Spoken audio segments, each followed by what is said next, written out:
અમદાવાદને કોમનવેલ્થ ગેમ્સની યજમાની મળી છે। આ વિશ્વકક્ષાના આયોજન માટે દુનિયાભરના ખેલાડીઓ મહેમાન બનશે। આ વિશાળ આયોજન માટે તડામાર તૈયારીઓ પણ શરૂ કરાઈ। સ્માર્ટ સિટીમાં જરૂરી સ્પોર્ટ્સ ઇન્ફ્રાસ્ટ્રક્ચર એ રીતે ઊભું થશે કે 2030 સુધીમાં અમદાવાદ અમેરિકાના શહેરની જેમ ઝળકી ઉઠશે। વર્ષ 2030નું વર્ષ અમદાવાદ માટે ખાસ હશે। અમદાવાદના આંગણે મિની ઓલિમ્પિક અને વૈશ્વિક કક્ષાના રમત ઉત્સવ એટલે કોમનવેલ્થ ગેમ્સનું આયોજન થવાનું છે, જેમાં દેશ-વિદેશના ખેલાડીઓ ભાગ લેશે।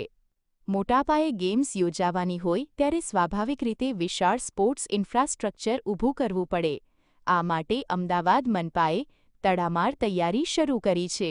4,600 કરોડના ખર્ચે 215 એકરમાં સરદાર પટેલ સ્પોર્ટ્સ એન્ક્લેવ બની રહ્યું છે। આ સ્પોર્ટ્સ એન્ક્લેવ કોમનવેલ્થનું મુખ્ય કેન્દ્ર બનશે। આ સિવાય ગાંધીનગરના કરાઈમાં ગુજરાત પોલીસ એકેડેમી ખાતે 143 એકરમાં અત્યાધુનિક સ્પોર્ટ્સ કોમ્પ્લેક્સ આકાર પામશે। આ પ્રોજેક્ટ માટે 1200થી 1500 કરોડનો ખર્ચ થશે। નરેન્દ્ર મોદી સ્ટેડિયમની આસપાસ 6 સ્પોર્ટ્સ કોમ્પ્લેક્સ તૈયાર થશે।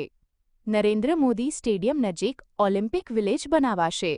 વસ્ત્રાલમાં અત્યાધુનિક સ્પોર્ટ કોમ્પ્લેક્સ તૈયાર થયું છે, જેનું 7 ડિસેમ્બરે ગૃહમંત્રી અમિત શાહના હસ્તે લોકાર્પણ કરવામાં આવશે। વસ્ત્રાલમાં એસપી રિંગ રોડ પર 44,764 ચોરસ મીટર જગ્યામાં નવું સ્પોર્ટ્સ કોમ્પ્લેક્સ બનાવાયું છે।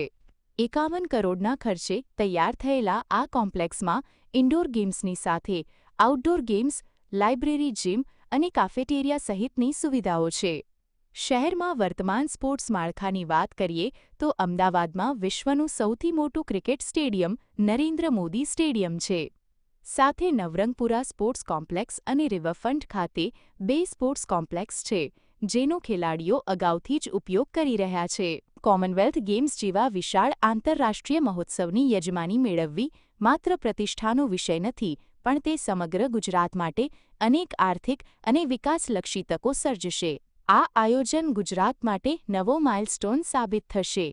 કોમનવેલ્થ ગેમ્સના સફળ આયોજન પછી ઓલિમ્પિક 2036 માટેનો અમદાવાદનો દાવો વધુ મજબૂત થશે। તેથી જ તંત્ર આ આયોજનમાં કોઈ કચાશ બાકી રાખવા માંગતું નથી। ઝલક અધ્યારું, GSTV, અમદાવાદ।